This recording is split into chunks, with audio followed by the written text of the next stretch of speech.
in public schools solely on the basis of race, even though the physical facilities and other tangible factors may be equal, deprive the children of the minority group of equal educational opportunities?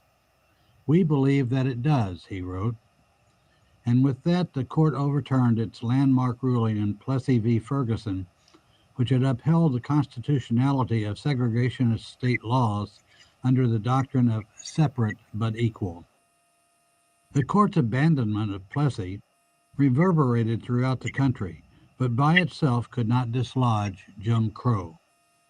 Only years of social upheaval, first and most powerfully in the South and then nationwide, could bring about legislation as transformative as the Civil Rights Act of 1964 and the Voting Rights Act of 1965.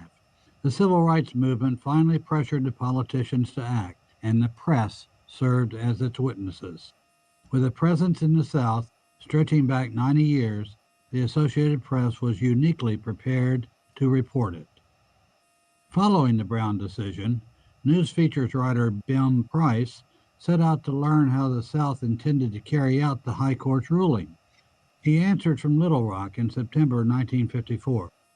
The South segregation problem is incredibly complex. The South, as an entity in which whites are uniformly pro-segregation, just doesn't exist. In Jackson, Mississippi, Price observed the increasing activity of the white citizens' councils that work to oppose integration. If there is violence in the South over attempts at integration, he speculated, it is likely these groups will find themselves involved.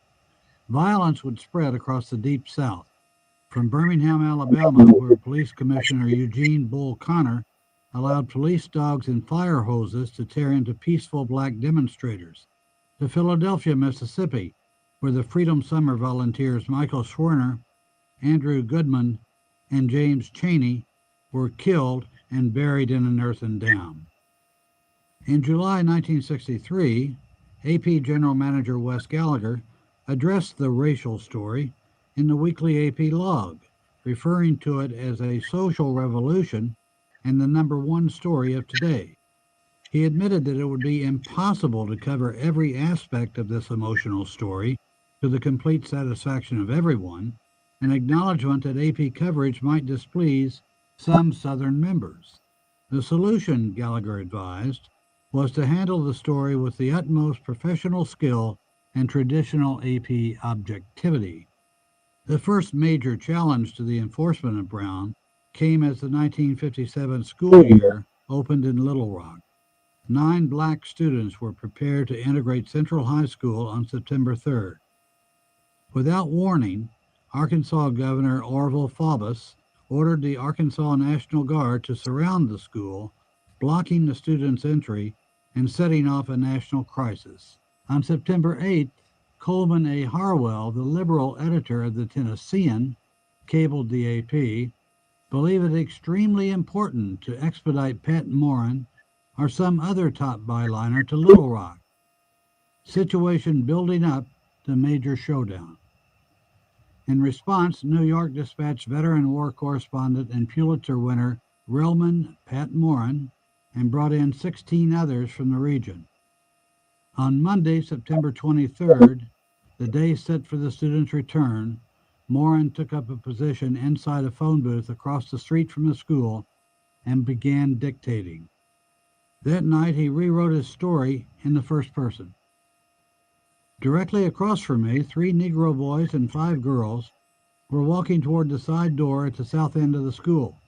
White bobby socks, part of the high school uniform, glinted on the girls' ankles. They weren't hurrying. They glanced at the people and the police as though none of this concerned them. "Oh, God, they're in the school," a man yelled.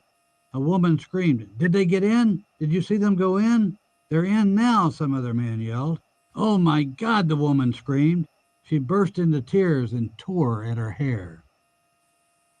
Of 28 afternoon newspapers that fronted Morin's copy, 20 used his byline.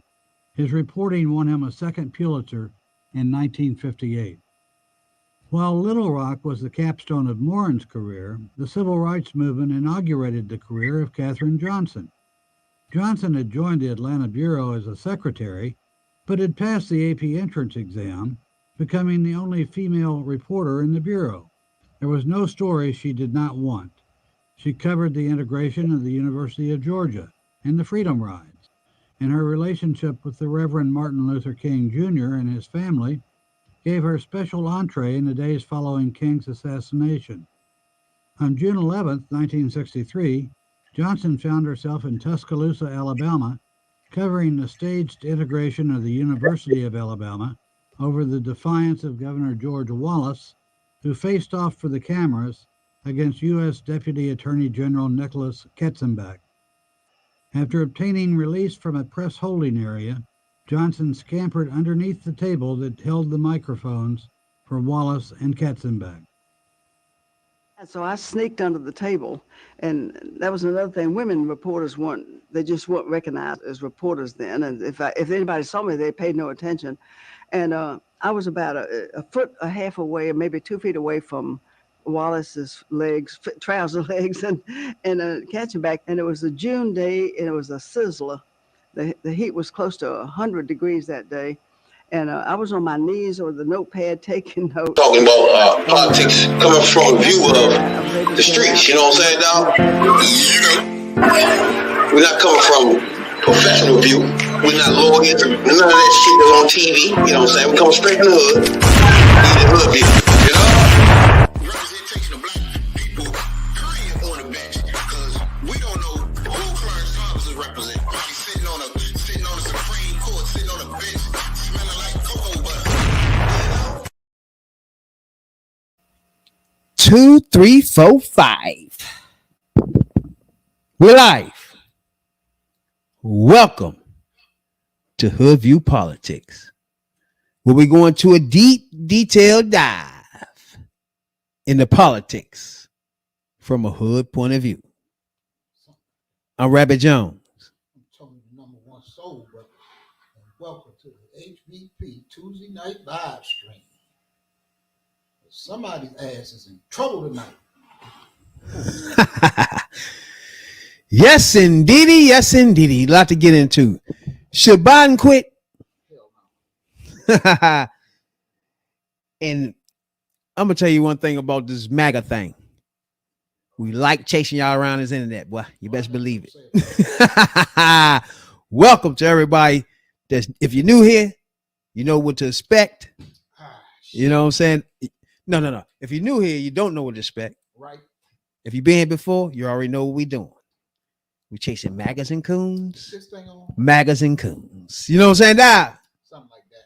something like that. Yeah. Right now, I got a problem. I got a problem with Matt. This is the same problem I've been had, you motherfuckers. Why every time I go on here, we try to have a good conversation. We just try to be peaceful. We just try to talk about our differences. You motherfuckers want to take it there and go all racial on the motherfucker. What's the problem? Every time that let me see, y'all get your ass whooped when we talk policy. Y'all want to take it to race, but y'all ain't the racists. Y'all claim we the racists, but motherfucker the other day asked me how did I enjoy it on the plantation, boy. This inbred racist piece of shit. You got to be a MAGA. You got to be a Trumpite. Got to be, though? You got to be. Because as soon as you say something about one of them assholes, you know, all the hillbilly come out of them. But that's cool, because I shut his punk ass down. See, that's one thing. I ain't no motherfucking punk, sucker. But anyway, this week, man, it's been an eventful week. Now, a few things been going on this week. You know what I'm saying? Quite a few. So first of all, I'm going to ask you. After the debate, you know what I'm saying? After a few days, you know what I'm saying? You got a chance to look at this shit, had a chance to Get your mind together after the debate and shit. Burns right. You know what I'm saying? Where we stand? Should Biden drop out or not? No. Should he have dropped out when he blew the doors off the State of the Union address 2 years in a row? Should he have dropped out then? Should he have dropped out when he was getting what 16 billion? Right, that's the number, right? That's what it be. Yeah. For HBCUs. That's what it be. Right. Should he have dropped out when he got the infrastructure bill through? Should he dropped out then? Should he have dropped out when he got insulin capped at $35 a month? Should he have dropped out then? He had one bad night. One bad night. Accept it, move on. Because I got news for you. All of the shit that came down after that bad night is worse. And who do you want in office? Do you want this man with the stutter? Or you want the criminal in there who plans to implement Project 2025 no sooner than he gets in office? And I got news for you. Yesterday, was it yesterday or whenever? The Supreme Court just paved the way for him to do it. So should he have dropped out? Hey, make up your own mind. But just remember, you gotta realize, everybody, the people that saw the motherfucking debate, 9 times out of 10 is not really into politics. It's deep, right? So that's their impression. That's what they got. You know what I'm saying, though? Now, Democrats say that it was a bad night. Cool. But you still can't erase what people saw. You know what I'm saying? So to me, it's nothing left to do. You cannot, to me, you gotta go on with the same plan as you had before. So that, to me, and later on, we're gonna get into the 13 keys to the presidency. I'm gonna explain why we need to stay with Biden. You know what I'm saying? But now, something we're gonna touch on before we move on to our regular scheduled program. We had motherfucking we talked about something last week, right? We talked about with Trump staged the motherfucking barbershop shit, right? oh my God. So if anybody don't know, check that video out. You know what I'm saying, dog? We talked about the barbershop in Atlanta that opened the doors up to Trump and his campaign, and we gave our opinions on that. So after our opinions was out, we got more information, right? So what I want to do, I'm gonna play a video of the owner of the barbershop. And anybody don't know what we talking about? Trump had a motherfucking again, whatever the fuck he did for the black outreach, right? And he talked to he had a black owner, barbershop owner, who set it up for him so he could do it in his barbershop. Now, I'm gonna let y'all take it and let y'all hear from here his excuse, why it happened, and the reasons why he did it, and whatever the fuck, right? Now, the name is Jones, same as mine. You disgracing my name too, boy. What's wrong with you? We both got white shop in Atlanta says he feels he was misled by a campaign event for former President Trump the day before the debate. Rocky Jones tells our Karis Belger he thought his Buckhead shop was just hosting a forum for black businesses, but he says he never expected to fade into the realm of politics. To me, cutting hair is like an art. And smooth waves are not the only thing Rocky Jones wants his shop to be known for. We try to specialize in just giving good service to the community. As you can see, I've been here since 17 years and it's been good. Which is why he jumped at the chance to help other black business owners get ahead. Started with a text, then it went to a call because I was actually out the country. And just me agreeing to do a black small business, roundtable. I thought it was like something real private. It was anything but. Rocky, along with black business owners from across Metro Atlanta, crammed into his shop, along with Trump surrogates like Ben Carson. But it wasn't all shop talk. Thinking about black business in Atlanta, small black businesses in Atlanta. And I'm like, okay, so when are we going to start talking about this? He says a call from former President Trump during the event cut deep. Why is the ex-president calling somebody in my barbershop? This has nothing to do with small black businesses. And he was left with a lot more than razor burn. We had some calls. Thursday, we definitely got some calls, some backlash, some angry people that don't know me. And I have to deal with that. I have no involvement in politics. We don't even talk politics in my barbershop. It's all sports. Man, everybody to vote, but that's your business. You know, I don't tell you what to do. The number of customers, he says, has trimmed down, but he hopes the shock will fade and he can keep helping his community. Kara Spelger, 11 Alive News. Now, we repeatedly reached out to several representatives for the Trump campaign today about the claims that he just made. They have not responded at this time to our phone call. Okay. Now, I got a few things for you. A few things that's a problem here, right? He claims, this is what he said out of his mouth. This is what he did. Now, we already seen what we seen with our own eyes, right? Now, this is what he's saying after that. Oh, no, I thought we was just having a talk about black business in Atlanta. Okay. What's the fool name again? Rocky Jones. He had the nerve to talk to us like we fools, bro. We're not done. No, he talked to them like they was fools. We're not no idiots. You might be the idiot, but we ain't. You know what I'm saying? No. You invited them there, my guy. You told them to come.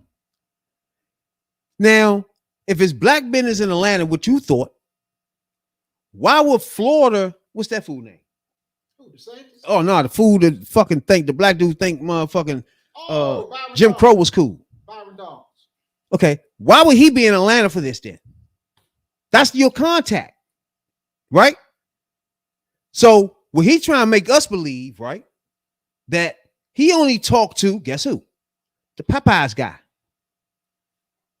And the Popeyes guy gave him the impression that him and other business owners in Atlanta, remember that Popeyes shit was in Atlanta. What was that? Popeyes? Not Popeyes. Chick-fil-A. Now to him, it's a like, bro, if you don't understand and see the broader picture, bro, of what's happening to you here, I'm not even gonna let you off. Anybody can go back and watch that video and know that I was saying one thing. I'm not too sure about the barber, right? He just don't seem like he with it. It seemed like something went over his head. I understood that, right? But you can't then come back and say this is just supposed to be a business roundtable, and you got Florida congressman in there. Why would he be there? You know what I'm saying? So you starting off not making sense. Then you got another bald head dude that's not from your state. He in there. Why he there? So you didn't stop and say, all right, what are we doing? I don't even know what's going on. What are people that own the business around my way? I got somebody down here. You want to bring them in? You know what I'm saying? None of that. It's like, what are we doing? Nope. You let them stage this thing. You sat your dumb ass in that chair. We watched you now. You can't lie about this. We seen you. You sat there. The phone passed past your face. Trump calls your face again. Everybody in there laughing about the dollars. Under $1 gas. You sat your ass there. You see what I'm saying, Doc? So you can't backtrack now, my guy. After Tony told you your money was going to disappear. He told you. We didn't know he was going to come back with rebuttals. We already told you the situation you was in, dummy. And you found out what we was talking about. He had the audacity to talk like we ain't see what we saw. That's the funny part about this, bruh. Like you invited him in. So now that's your fault from this point on. What happens? Look here. Because I could have stopped it. If it was me sitting there, I'd be like, oh, what are we doing? That's the deal. That's Trump on the phone? Oh, hell no. You're a racist pig. Get the fuck out of my phone. I don't want to talk to you. Nobody ain't want to talk to you. Right. You know what I'm saying, though? Like, what we doing? Okay, this is the deal. Him and the preacher in Detroit. Oh, my God. Don't do that. Y'all suffer from we think black people stupid syndrome. It got to be that. Uh-oh, we got feedback somewhere.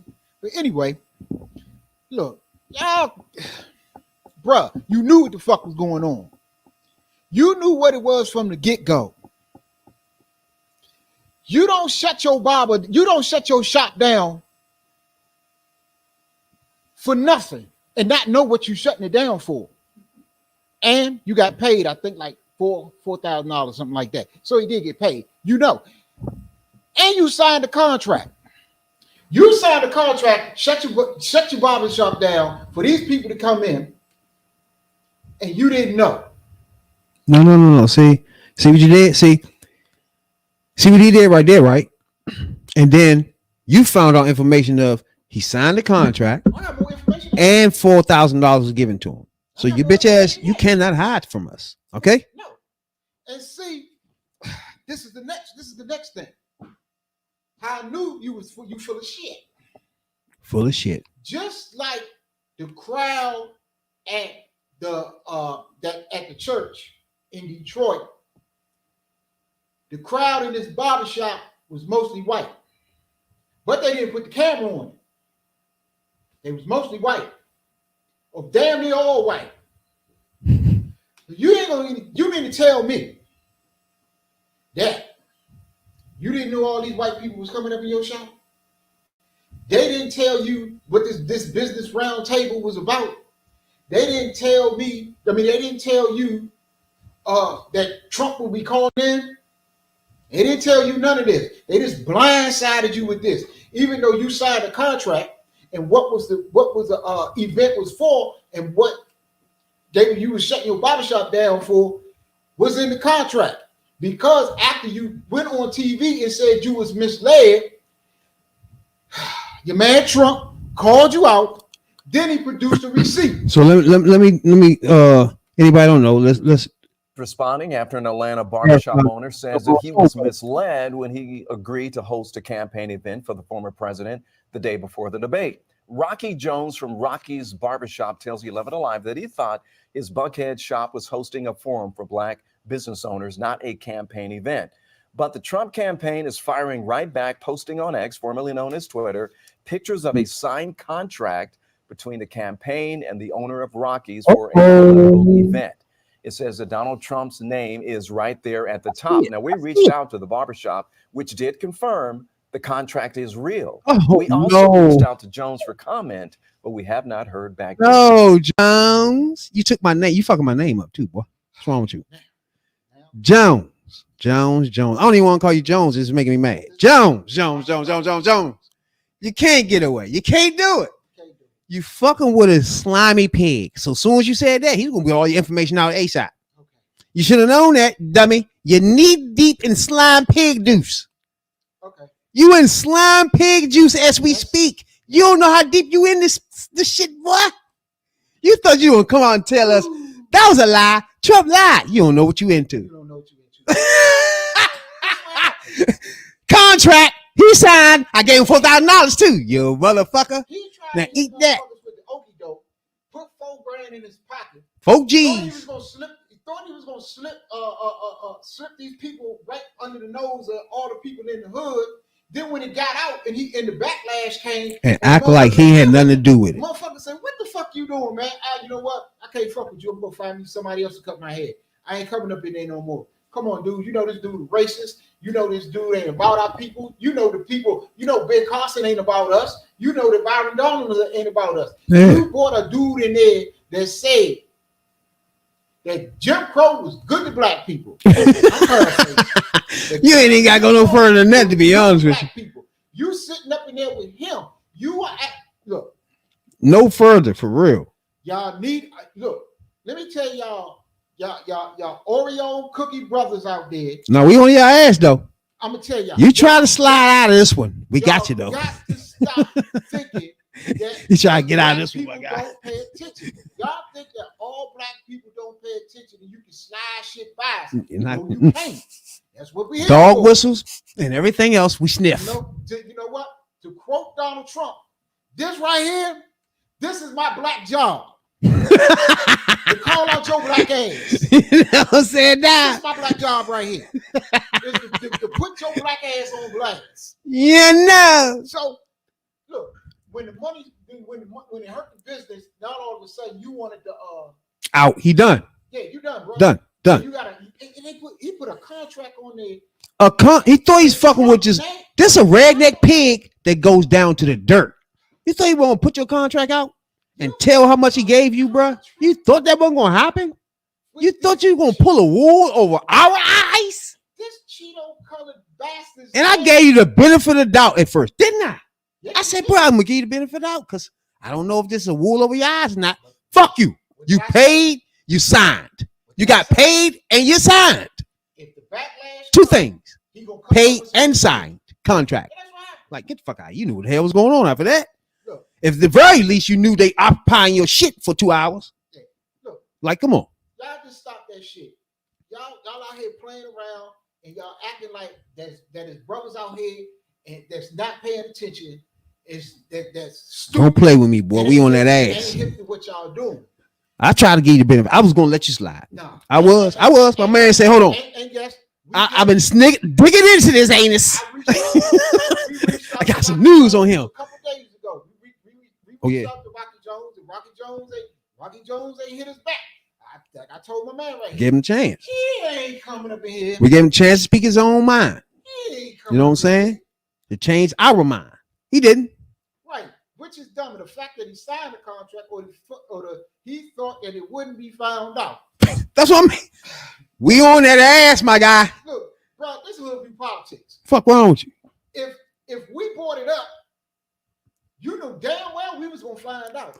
And I just told you. Like what I said, I held my joint. I was trying to give you the benefit of the doubt, my guy. No. I thought everything was going over your head and they was being slick. No. You know what? You knew it. You got paid and you signed. Fuck you. Beside the words Trump. Now that's it. I don't want to talk to you no more. I don't even want you to answer my text no more. Fuck you. We don't want to talk to you. Okay? That's what I was going to ask you. How the hell did they get up this thing over your head? Damn, that's fucked up how they slicked you, didn't it? I was going to try to find that out. How they sticked around you. They didn't slick your bitch ass. He knew the whole time. He knew just like he knew. He wasn't slicked. He knew just like he knew. I mean, just like the preacher in Detroit knew. Look, when they rolled up in there with a gang of white people, Yeah, fuck that. and he knew, the contract say, he signed the contract. He didn't sign the contract the day before. He been signing the contract. He knew he couldn't get nobody to come up in there. He knew what was going on. Brought their own crowd. He knew exactly what was going on. We won't hear no more from you no more, my guy. Period. But you just thought it wasn't gonna hurt your business. You thought you cut hair that damn good. No, you thought when nobody gonna pay attention to this shit. That's all. That's all. You don't want nobody to pay attention. Yeah, you thought it was gonna It's one problem. You thought it was gonna slide right on by. HVP. It's out this thing now, my guy. That's the problem. That's the difference now. Okay? We wasn't here at first. Just like Now we here. and what did I We're tell not him? playing that shit, dude. What did I tell him? And you know, you'll get me right from what I tell him all the time. If that's your point of view, cool. I can disagree with you. I don't have to like it. I respect it because that's your point of view. If you come from a conservative point of view and you want to have that argument, we can have that argument. We can have that discussion, whatever you want to call it. But don't sit here like Nina Turner, Mark Lamont Hill, and all these other people who you want to jump on the Trump train. You want to be a Bernie bro. You want to ride with Jill Stein and all this old other shit. And then when the shit backfire in your face, and we ended up with the stuff we got going on today with the Supreme Court, Project 2025, all this shit, you got a cold-blooded criminal running for president, and the Supreme Court just gave immunity to. All of this shit that backfired in your face. Abortion did, Roe v. Wade been overturned. They done weakened affirmative action. All of this shit, it done backfired because some people didn't like Hillary. Well, if I was Hillary, I would be riding around town in my Scooby-Doo van playing Cool Mo D all day long. One song, How You Like Me Now. That's all I would do. I would ride around. Every time I came on stage, I would look. If she gets a speech, and I know she will at the Democratic convention, when she come out, she should come out to Kumo D. How you like me now? Now I know most people watch BT War. Miss Henson was on the joint. She motherfucking what's that called? When you she hosted it, matter of fact, right? Yeah, she did that. I do want to play her beginner when she came in. I like that shit. All right, I want to say play the beginning of the joint. This is The way this joint started off, I gotta give her credit. You know what I'm saying? Now, the way that thing started off, first of all, it is about us. God damn it. I love that shit. It's about us. You know what I'm saying, dog? Now, she continued in this joint where she started getting political. And I want everybody to hear this right here.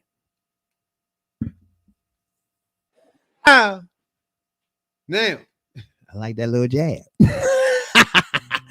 Everybody know what she was referring to. That was referring to motherfucker the debate when motherfucker said black jobs, right? And Tony pointed out from that day was like, what the fuck is black jobs? You know? And ever since then, everybody trying to figure out what the hell is he talking about. You know what I'm saying now? But the fact she pointed out, that's what I'm talking about, bro. And she continued on being political. Go ahead. Well, I said this a couple days It's ago, about us. and I said it again tonight. Y'all have to stop thinking that we're not paying attention and we stupid. That you can just let anything go. We just gonna let everything go by head. The shit ain't happening. Black jobs. time for us to play chess, not checkers. It's about making decisions that will affect. From the moment he said black jobs, if you go on Time for us to play chess, not checkers. It's about making any social media, that got on a lot of people's skin, a lot of black people's skin. It's about We catch us. shit. Shit don't go past us. But people, we got one black job to do. We got one more black job. And this black job all of us need to get on. That's November 5th. Get your ass out and vote. Vote blue all the way down the ticket. Look, if it's a Republican and a Democrat running for dog catcher, vote for the fucking Democrat.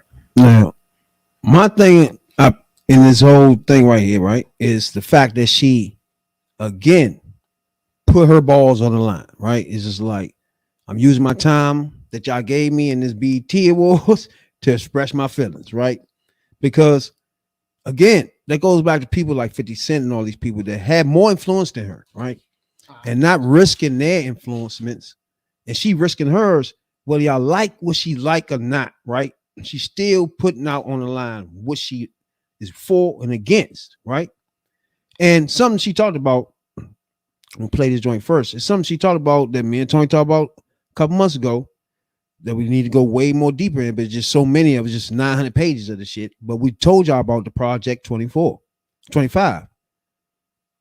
And at one of this part of this show, she said this. for us to play chess, not check. Now, let me talk. Let me get in this a little bit. I'm gonna say one thing before you start. If you listen to that, and when she said what she said, when she was 150% correct, she was 150% right for what she said. You listen to that little tepid ass applause. That's telling me right there, hey, brothers and sisters, y'all don't know what the fuck they plan.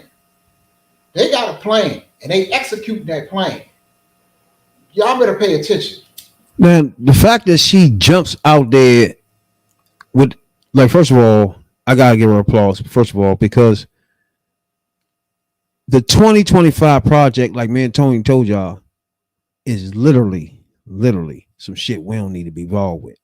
For real. Like, It's literally anti-black, anti-immigrant, anti-woman. It's just anti-poor. It's just not for us, bro. Whether you like Biden or not, the plans that the MAGA have for your ass. You think taking away your motherfucking rights as a woman was some motherfucker? That's cupcake compared to shit they got planned for your ass. And 2025 is a motherfucking. We talking about the whole motherfucking 3-layer cake. It's a real cake coming at your ass. You know what I'm saying? So, and it's the fact that we told y'all about that before, but we ain't really go in depth because this is a long ass joint. It ain't really something we could just tell y'all and shit. You know what I'm saying? But we just told y'all about Project 25. You know what I'm saying? 2025, which is fucking serious. And we used that as the Republican platform back when we was talking about platforms. Where they ain't have a platform. The only thing they had was the Project 25. So we used that. You know what I'm saying? And that there is a disaster compared to investing in climate, investing in schools. You know what I'm saying? Making sure people ain't being discriminated on jobs. You know what I'm saying? School. You know what I'm saying? Just like investing black communities, 16 billion motherfucking HBCUs. Like, to me, it's like this choice is real fucking easy. You know what I'm saying? But people got their own motherfucking issues and problems. But people like her I like a lot because she is putting it out online like this is what it is, brother. Not no 50 Cent saying I'm not even made my mind. I don't know. Yeah, I don't know what's wrong with them. No, like she just said, that means you ill-informed and you don't know what the fuck going on then, or you like racist shit. Simple. I'm about to say what she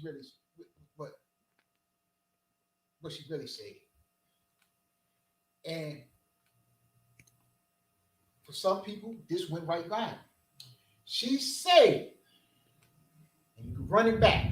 She said it's time to stop playing checkers.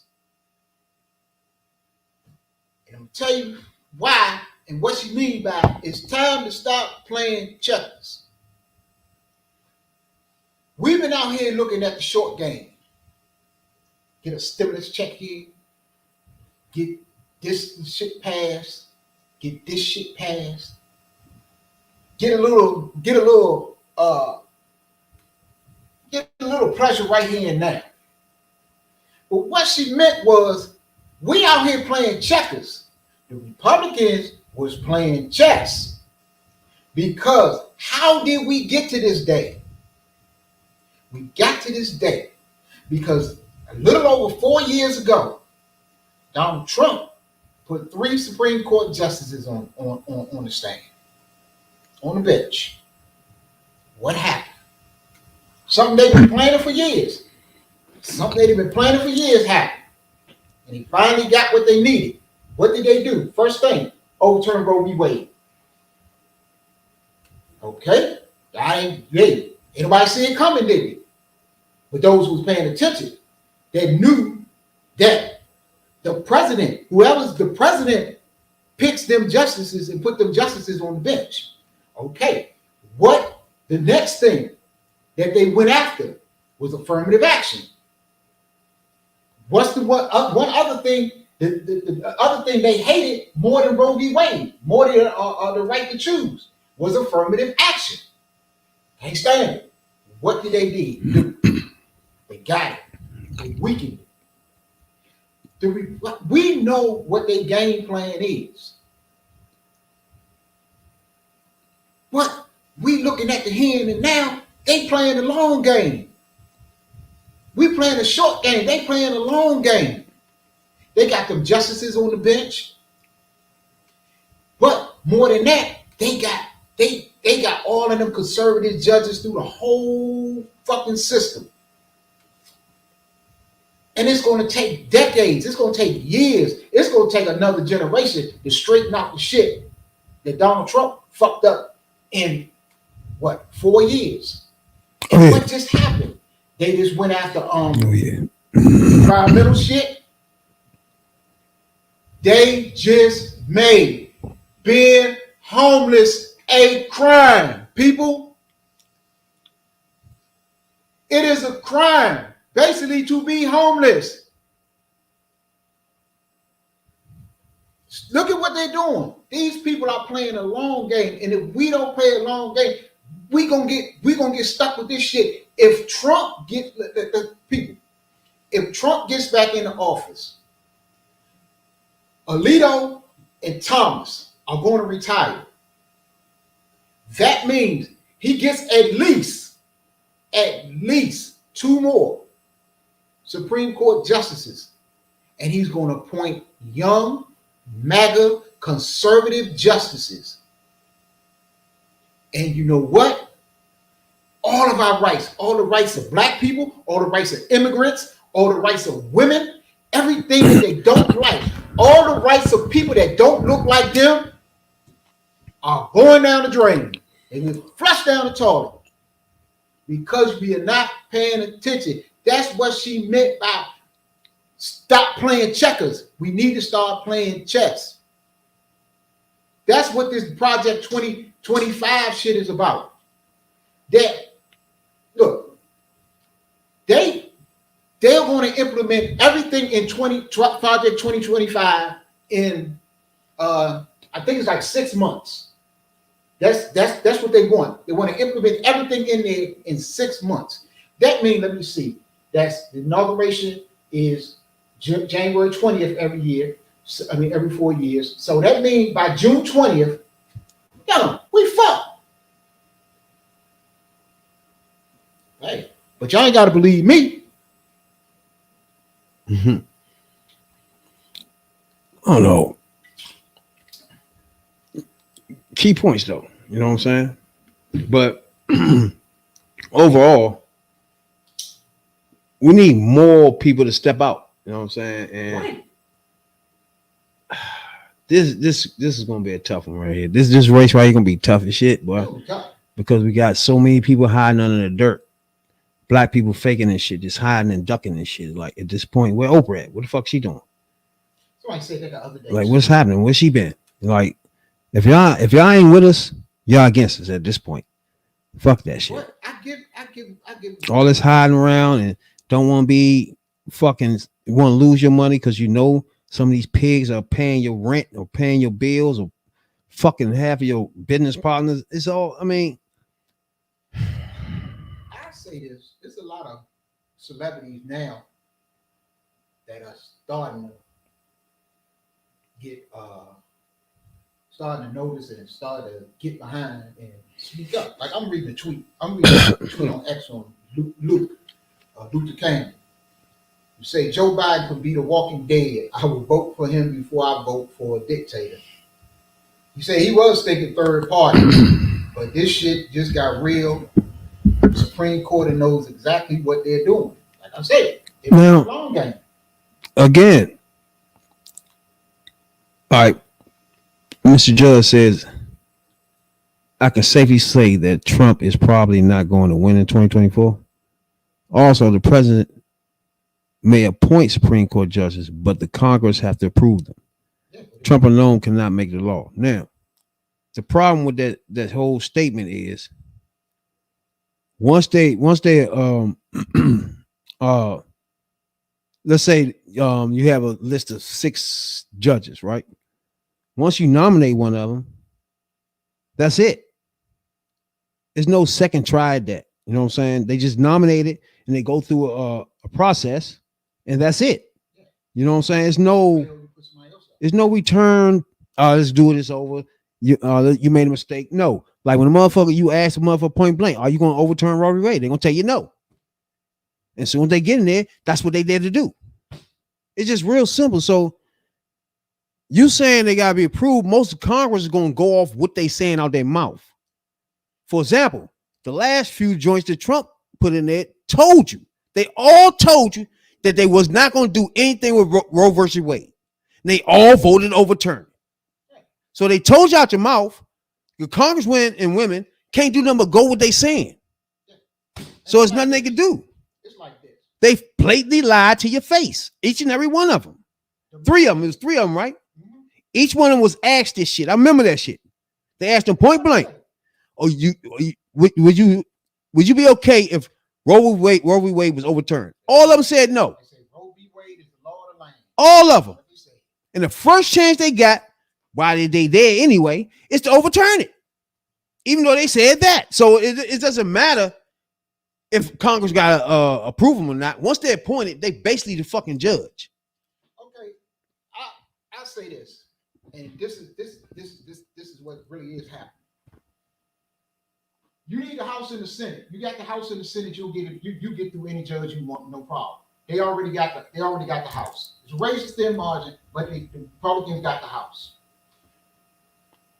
The Senate is close. More than likely, if whoever wins, I believe whoever wins this race is going to get control of both the House and the Senate. I don't think so. Because look, I think the Democrats are going to have the House, Senate, and it's going we would. I don't know what's going to happen on the president part. The president part is going to be the tricky part. That's why I'm about to explain that. That's why the election, the senatorial election here in the state of Maryland, where we're at, with Angela also Brooks and shouts out to her. Everybody go out and vote for her too. And Larry Hogan. And fuck that piece of trash.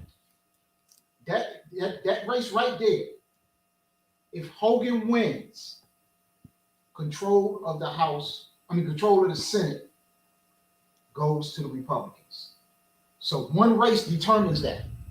And right now, the race that determines that is in Maryland, in the state of Maryland, between Angela also Brooks and Larry Hogan.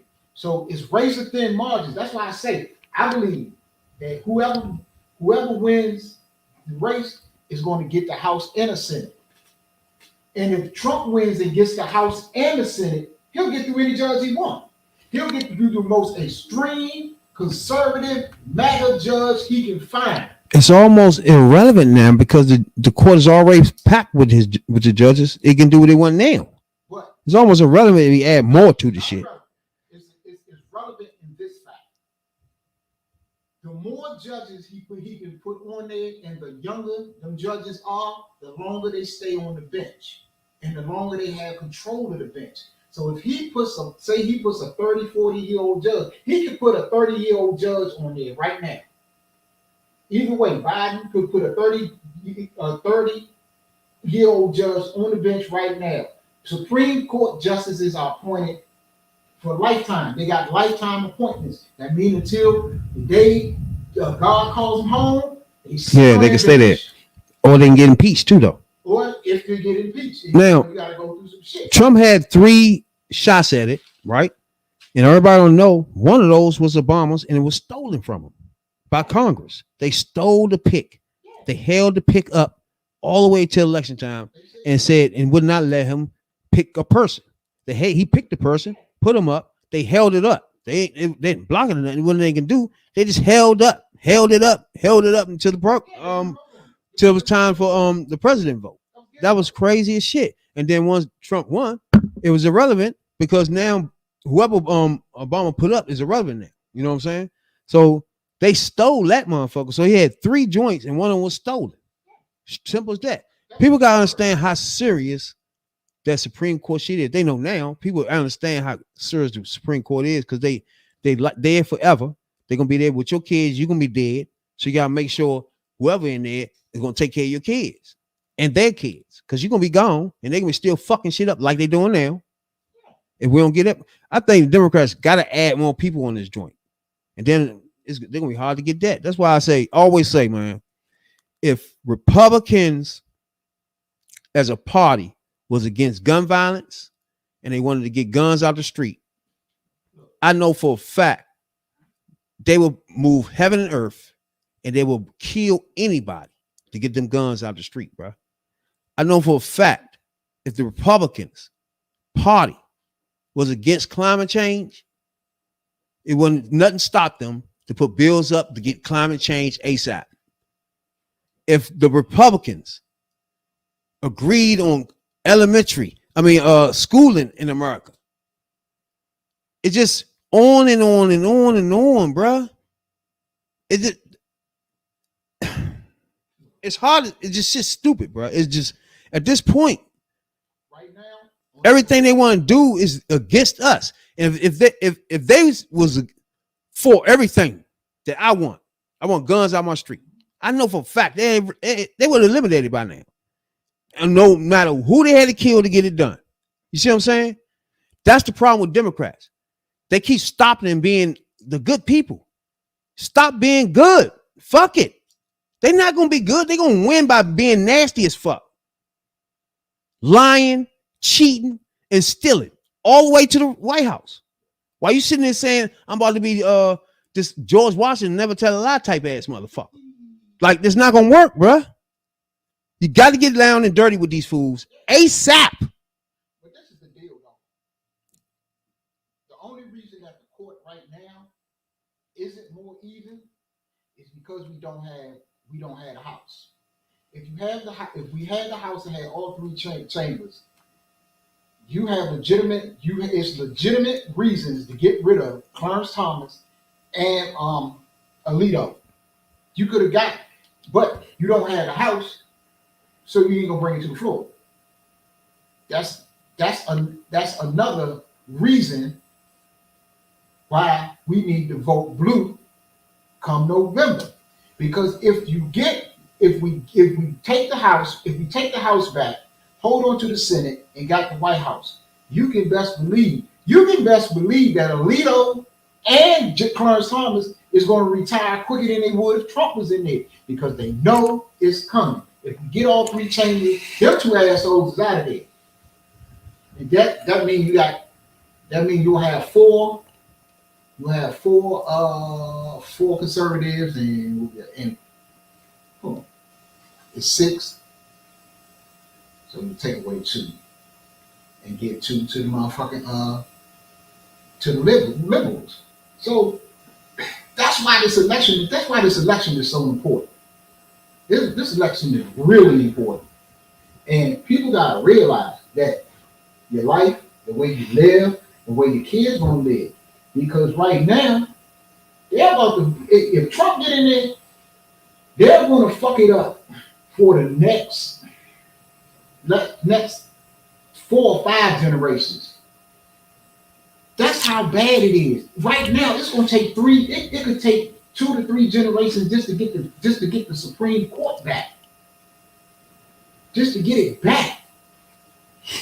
And Now, that's one thing about it so far is,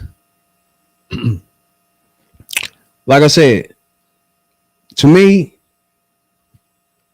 I don't see no point in just getting rid of Biden, right? But I do believe that they got to make a lot of changes. You know what I'm saying? I don't know if it's the motherfucking campaign manager or whatever the fuck, but it got to be some different people. It got to be something different going on, because the way they handle them is the problem. It's just not like, for example, before the debate, for the last 30 days before the debate, he was going across the world. So he never, and then when he came home 2 days before the debate to prep even more, it was like prep, go around the world, come home, debate, and that was it. You know what I'm saying? It's like, he's 81 years old. So whoever doing this shit in there, you irritate me the way you running this campaign, bro. You're not running the campaign as if he 81. You're running the campaign as if he want to be 40. This shit is dumb. You can't do it. He 81 and that's the fucking it. Have somebody walking beside him as usual, as anybody does an 81-year-old. You know what I'm saying? Like, some of this shit is just so annoying to me, bro. Like, they overworking him. Like a Nick Trump don't even do all the work that he been doing. He been all over the place. They're gonna work him more. And then to me, you don't think Trump campaigned good, but he done set this thing up so good. He did 2 things. Before the debate, he did 2 things. All these fucked up videos going out of Biden staring at the shit, even though they was cut up. They was all bullshit. But it gave everybody the impression that he ain't got no sense. He ain't all the way there, right? The campaign had to come out and say all these joints fake. But this has been going on for a month now, right? Now it's the debate. If he stumble or stop, all that comes into play now. Whether you want to call it fake or not, that was effective in this campaign of dropping them bombs, almost like Swift boat his bitch ass. Swift boat. He got Swift boated. ASAP. They Swift boated Biden, bruh. Fake joints, fake, make him look crazy. And then once he do look stutter or something, it all comes together. Whether that was fake or not, it's the talking point now. So that was successful. He ragged on the moderators and beat the shit out of them to the point where they ain't gonna say nothing bad to him. So he beat that. So meanwhile, people running a conventional campaign is losing on these facts. The things I'm trying to tell you, bro, they gotta wake up. You can't let him keep dominating the process like this. He dominated the process. He in jail. You talk about him. You know what I'm saying? You in the debates. He lied 30 times. Nobody talks about that. You see what I'm saying? Because he set it up where you only gonna talk about Biden if he slipped. Biden ain't set him up for this debate for anything. Now you see what I'm saying? That's part of campaigning. And whoever run his campaign is really fucking his campaign up. Period. It has nothing to do with his age. Nobody was surprised about him looking old. Because he is old, and everybody knew that before the debate. It's just that Trump set it up where if he looks slow or anything, it's going to feed into the motherfucking fake videos of him wandering around and all that. That's successful. That's swift boated. That's motherfucking successful campaigning, bruh. Y'all don't like it? These niggas are low down, dirty. They don't give a fuck. Republicans always been like that, but Trump take it to the nth degree. And if Democrats don't wake up and try to get as dirty as them, it's going to be a bloodbath for real.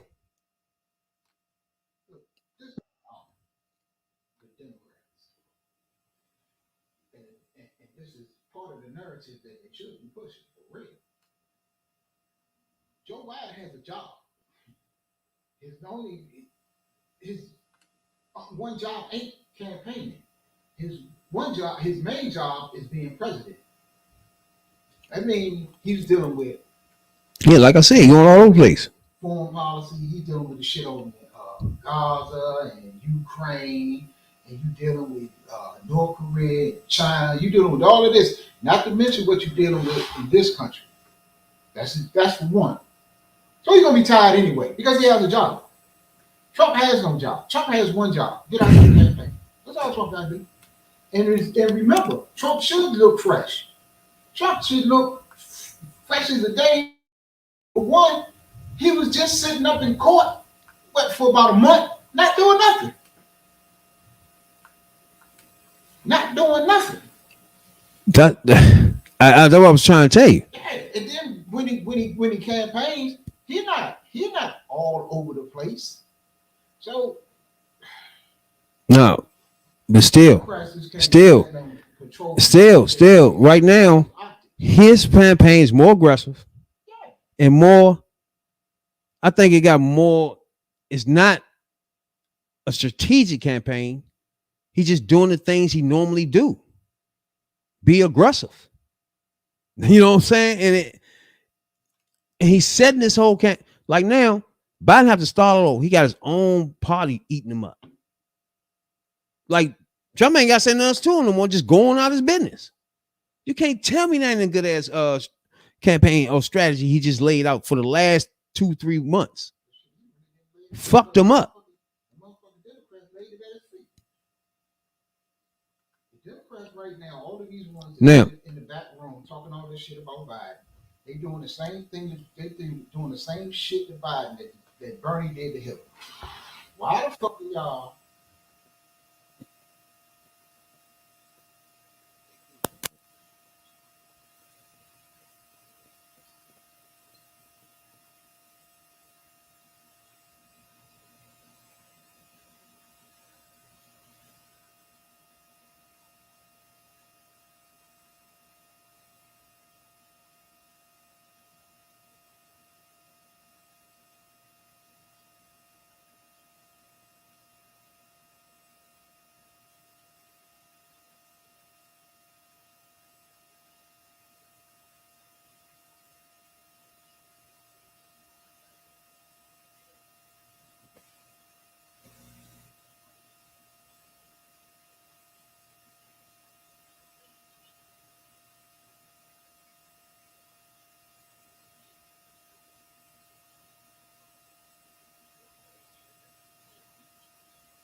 gonna set up a 4 months to run against this crazy motherfucker?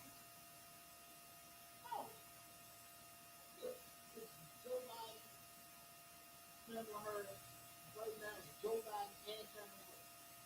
Now, one thing I do, I think Kamala Harris needs to show up something.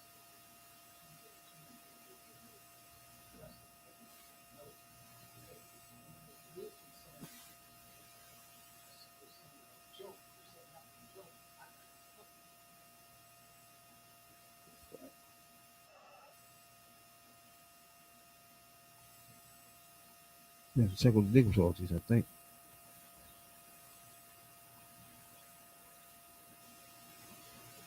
Sound went off the mic.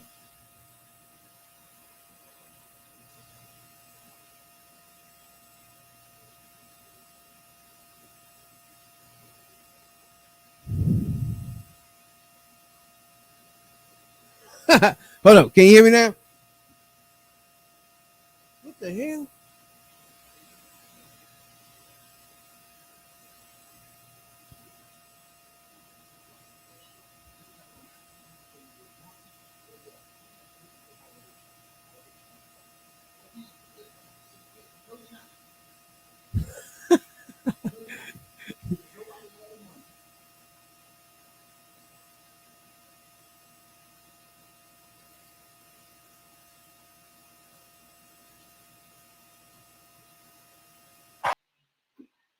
All right, say something.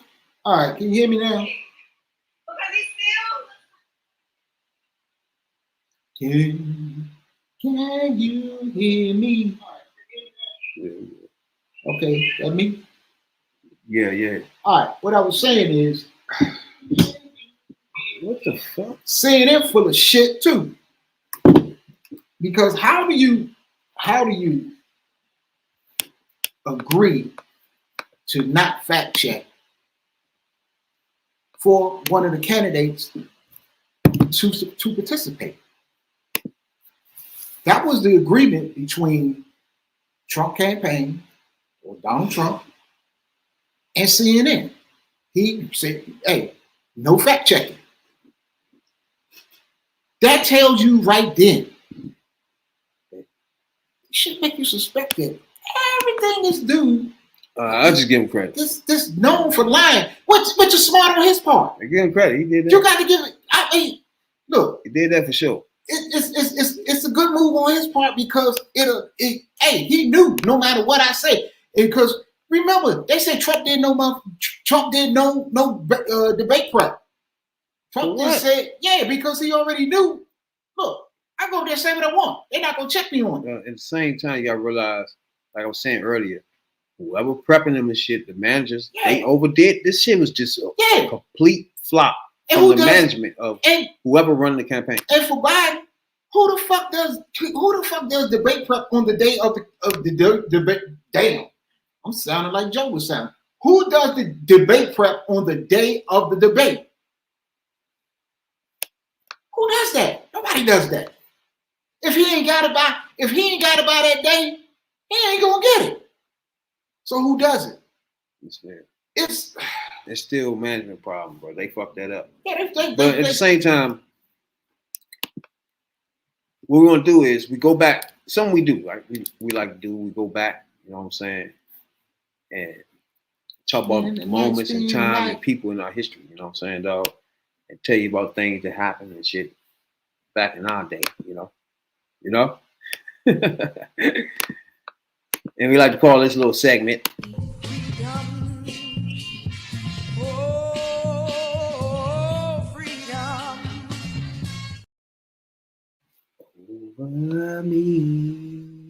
Now, what we're going to talk about today is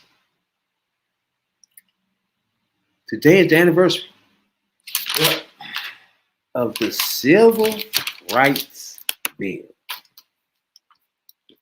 You know what I'm saying? Now, in fact, that deserved this to play again.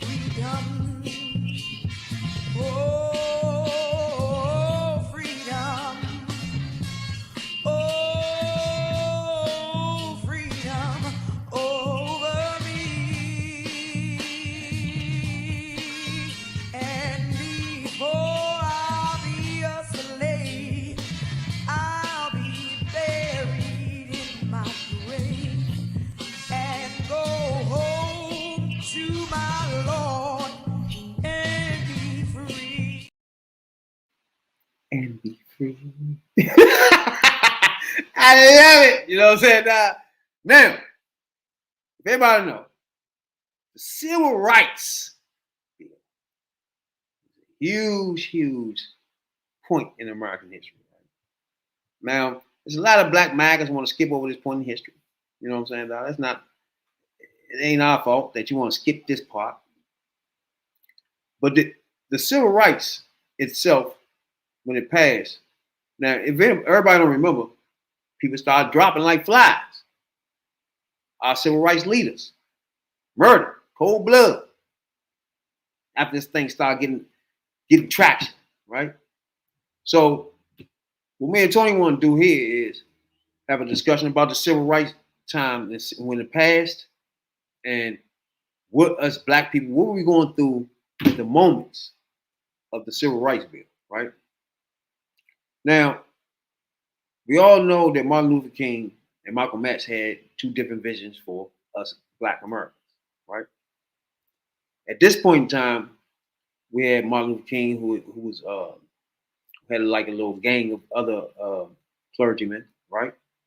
And they all was more preaching more peaceful protest, right? And in the eyes of white people, Malcolm X was a militant. So it was two visions for black people, right? And then in certain times in history, people want to take up Malcolm X vision, right? Because when something happens, it's like, fuck that shit. Let's do what Malcolm X said. You know what I'm saying? But in the end, Martin Luther King vision for America is what we live in now, today, right? So we had a time where these two were clashing. They had the same vision for us as Americans, but they want to do it different, right? Malcolm X seen it as all we need is our own banks, our own grocery stores, our own school, and just leave us the fuck alone, right? And Martin Luther King looked at it as everybody need to be included as one America, right? Whether you black, white, whatever the fuck, right? That's two different visions with people that want something done for black culture, you feel me? And they looking at it two different ways. Now, me growing up, Martin Luther King was the shit, you know what I'm saying? My grandma and everybody, he was up on the wall, you know what I'm saying? So he was more of the person that people followed because everything he was doing was actually getting more things done, you know what I'm saying? So, like, in the end, us threatening white people to fight, in the end, that wasn't going to be a winning strategy because, as you can see, in some videos and pictures, that the government itself, state government, police, army, everything was against us. So it wouldn't be an easy fight, first of all, for us to just say, all right, we just going to start fighting white people as black people. So in the end, to me, Malcolm X vision would not have us where we are today. It's just no way possible. He just wouldn't have done it. Do you agree with that or not? I agree with a lot of it. But you know how I feel when it comes to how the civil rights bill came to be. No, I'm talking about far as leading up to that, these two people had two visions for us black people. It was no, I always say it was the same vision with two different methods. It was two different roads going to the same place. That's how I always looked at it when it comes to Martin and Malcolm. But you gotta look at it because you gotta look at Malcolm X for this. First of all, he's a Nation of Islam, right? And white people look at that as a militant group, which in return, in some ways, it was a retaliation group, right? You say that. But that vision, I don't think would have got. That's the question I was asking. If we just put Martin Luther King aside and said, "Nah, fuck you, Martin Luther King," and just follow Malcolm X, how far we would have got? Not far. This is just a question. Not that far. Because at that time, Oh yeah, George Wallace too, Alabama governor. Yeah, you had sure. people like George Wallace. Piece You of had trash. people like Bull Connor. You had people. O'Connor. You could not have what they call a militant organization hit the streets, and they'd have called the National Guard out on them like that. They would have called martial law if they had to. They would put the military on them. They would have did all types of shit to squash that uprising, if you will. So if you wanted to go in a confrontation type situation, it wouldn't have got too far. Because what would they have done? They'd have locked everybody up. They'd have locked all the leaders up. They'd have put all the leaders under the jail. They did that to some of them anyway. Yeah. And the rest, they'd have beat the shit out of them. Beat the shit out of them and killed. So that's what I said. The vision might have been the same. The end goal, I put it like this, the end goal might have been the same for both of them. But the tactics that they used and the road that they took was two different roads. One road, I would say the road that turned out to be the correct road was the one that was taken by Martin. The road that was taken by Malcolm in the beginning, that stressed that in the beginning, that the one that he took with, it wouldn't work. That was one reason. I believe that's one reason why Elijah Muhammad wouldn't let him go with so far, because he knew it wouldn't work. It was no way. It was almost a death sentence for us to try to fight the government, right? You had to. That's why I just felt like Martin Luther King just had his finger on the belt, his pulse on the, what's that? Finger on the pulse of the, what the fuck? He had his finger on the pulse of America, where he knew that we couldn't win that type of fight. You know what I'm saying? It's just that fight right there won't be in our cause, because we'll lose so dramatically that we fuck around will lose more than we wanted to gain out of that. You know what I'm saying? So I just feel like Martin Luther King was just smarter at the time. He just smarter. He kept telling Malcolm X this. They used to have debates against each other about that shit. It was smarter because the way that Martin took it with the nonviolence and basically, if they hit you, don't hit them back or whatever. Is because almost like that Obama shit. If he'd have took a road where he said, fuck it, they hit you, hit them back, tear their ass up, you wouldn't got what it had took at the time, because people got to realize there was a lot of white people in the struggle. There was a lot of Jewish people in the struggle. There was a lot of women in the struggle. And you couldn't get them out there on the lines, on the front lines as they was, if you went out there with a, looking for violence. It wasn't going to happen. Yeah. But at the same time, like you said, Malcolm X views kind of evolved around a little bit. You know what I'm saying? Over time. You know what I'm saying? And then everybody realized that he was assassinated too. People don't remember that. Who? This what happened. Malcolm X was killed. Martin Luther King was killed. And Kennedy was killed. These three people were the main people in our civil rights at the time.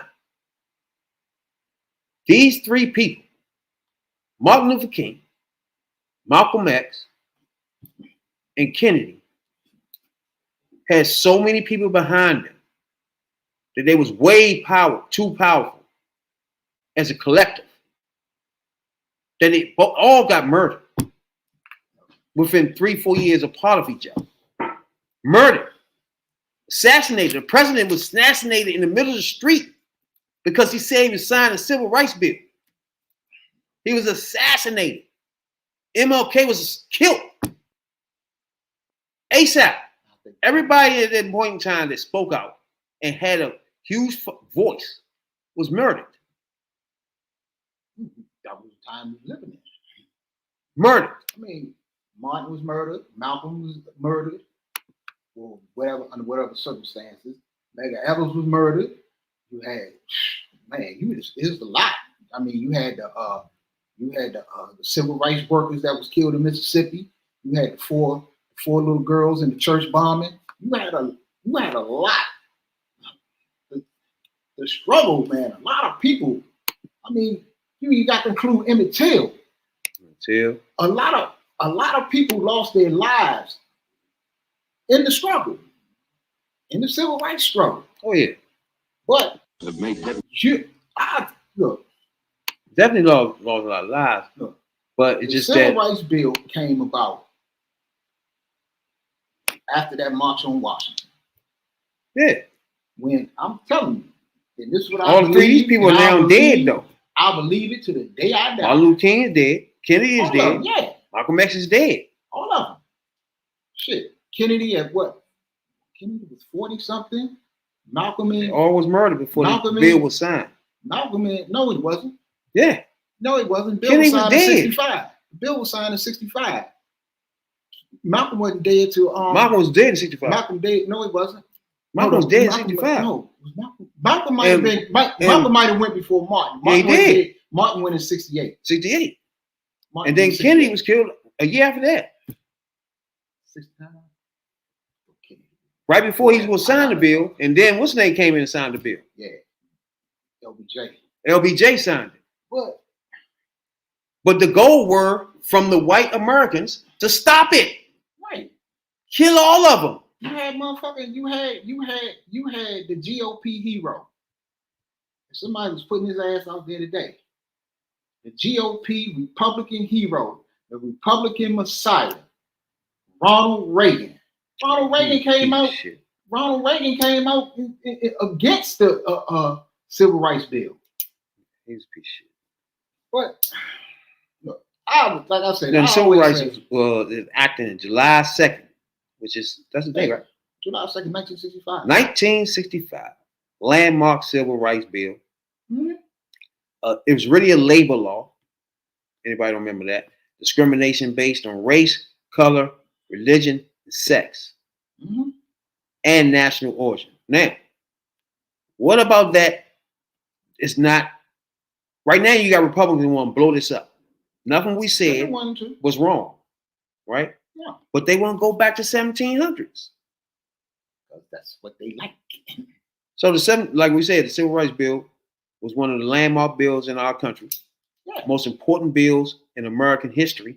First of all, it stopped a lot of things because a lot of bills were passed after that. You know what I'm saying? That all together, the voting rights, everything together. Everything was most important time in Black American history was in the 60s. Literally. That's when people were putting their lives on the line, fighting and dying for the causes. For us, me and you can sit and call every pig a piece of shit live around the world. They fought for that, bro. Died, gone. That's why me and you on this podcast, we be hating this shit. Everything about these motherfuckers. Turn your back, black motherfuckers on your culture. They the worst, bro. Look, the civil rights bill wasn't a landmark bill. It was the landmark bill. Because the civil rights bill led to everything else. Everything else that you have today. If it wasn't no civil rights bill, you wouldn't have women's rights. When women's suffrage and the women's movement, you wouldn't have had that if it didn't come off the civil rights bill, off the civil rights movement. You wouldn't have the rights of immigrants. You wouldn't have gay rights. You wouldn't have a lot of things. There's a lot of things that came off of because of what the Black struggle was. And what happened because of the Black struggle. Because Black people came together at that time. And it's because of it was one thing that showed the people up on Capitol Hill, when they looked out on that damn National Mall in 1963, and they looked out on that National Mall, and look, Democrats were smart enough to say, if we work with these people, we get them what they want, make their lives better, try to lift them out of poverty, give them better jobs, better houses, better place to live. Yes, that will swing a lot of elections our way. We will get that vote. That's how they got the vote. That's how they got the black vote. And Republicans don't understand. You cannot come at us saying you want to take all of that back. You want to take all of that back. Because everything that you're taking back, affirmative action, all of that came off of the civil rights movement. So you can't come to us saying you want to take us back and then use a gang of Oreos to try to push your point and think you're going to get the black vote. That's why they can never get over 20%. They don't understand it. Or they don't want to understand it. On the Holy Land. Yes. Has this to do with one of these Arab uprisings? Something in the Arabian country? Which question? Arab uprising, let's deal with that one. No. In an Arabian country? Yes. Was it Saudi Arabia? Yes. Was it the throning of the new king? No. Was it within the past 3 years? Yes. Was it in 1964? Yes. Well, there was a new king there. One abdicated. There was an airplane crash with a lot of diamonds spread around in the sands. They discovered a little more oil. They bought 17 more Rolls Royces, and they married 406 more wives. Any of those stories? No. Pass to Betty. Thanks a lot. I think you covered them all. All right, is this a happy story? Yes. Is there any record or achievement involved? I don't know. Is there any money involved? No. Are you the central figure of the story? Yes. Are you a political figure? No. Are you a military figure? No. I don't know why that's getting a chuckle. Is there any loss of life in the story? You've talked of this being some kind of achievement, but is there any unpleasant aspect to the story? Partly. Partly. Pass to you, Charles. Well, was there any violence involved? Partly. Partly. Were you involved in the violence? No. Was it of a military nature? No. Was it a raid of some kind? No. Did you get kidnapped or taken away in some, abducted in some way? No. Had it to do with a sports event? Did you involve yourself? Nothing like that. Well, you're giving us trouble here. Was there some exploration involved? Somewhat. Exploration? Partly. Were you looking for oil, say? No. You were not, but this got a chuckle also. Did you fall heir to a lot of money? No. Did you take some money off somebody else through some legal proceeding? No. Is this an archaeological story? No. Is there any political aspect to it?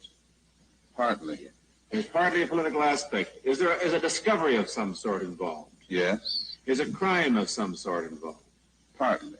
Partly a crime, partly a discovery. Saudi Arabia. There is an element to this story geographically that you couldn't hope to understand without exploring some other areas, which is giving you the trouble. There's Yemen, there's Aden, there's the Bible. It just our guests made in effect this announcement from this particular place, but if you'd connected the United States, perhaps you would have gotten a little closer to it. But you will understand when you see our guest, Mr. Malcolm X, and the story is Malcolm rejects racist doctrine in Mecca.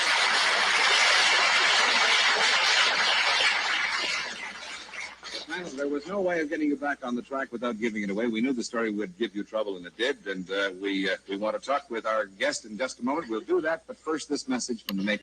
Now, one thing about Malcolm X, right?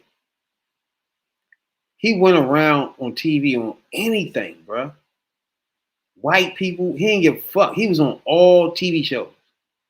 Very smart. Way more than Malcolm X. I mean, damn, Martin Luther King. He was on everything. Any type of motherfucking talk joint they had back in the day, he was literally on that shit ASAP, bro. It's a motherfucking comedy shit. He didn't give a fuck. He was on everything back then, bro. And it's funny that after him being that motherfucking around white people, but when he get around them, he express himself. You know what I'm saying?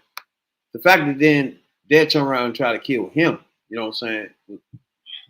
And even when he got out of the Nation of Islam, they still had a target on his back. You know what I'm saying? I think it comes from more being real influential. You know what I'm saying? It's like if you can just move a lot of people, like Trump can move a lot of people. If you can move a lot of people, then you influential to the point where you need to be taken out type shit if you're black.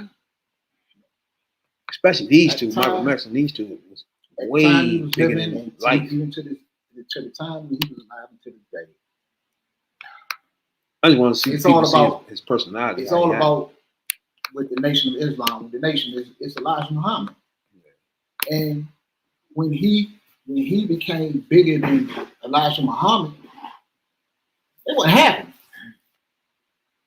That's why he was shut down when Kennedy was assassinated. He made the comment, the chicken come home to roost comments. Yeah. That's why they shut him down.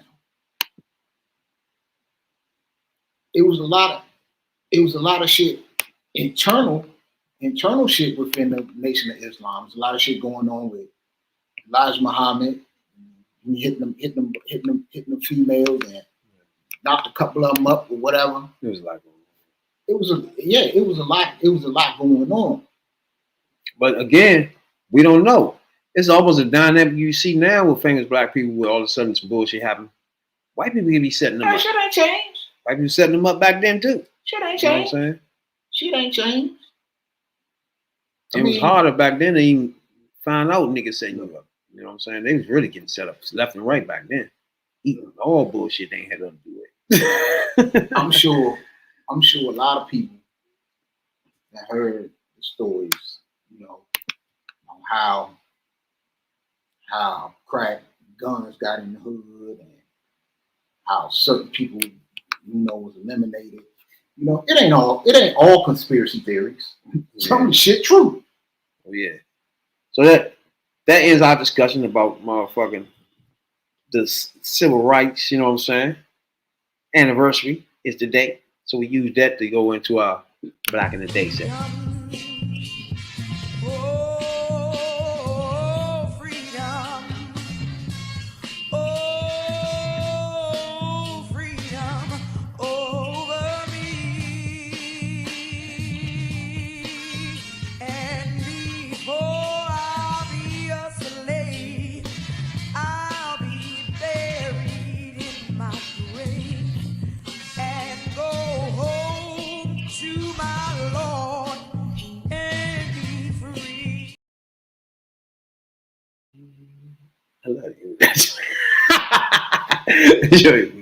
Well, appreciate everybody tuning in tonight, man. We had some technical difficulties. I don't know what the fuck is that about. You know what I'm saying? But anyway, appreciate everybody tuning in tonight, man. Appreciate everybody that subscribe, man. We appreciate y'all a whole lot.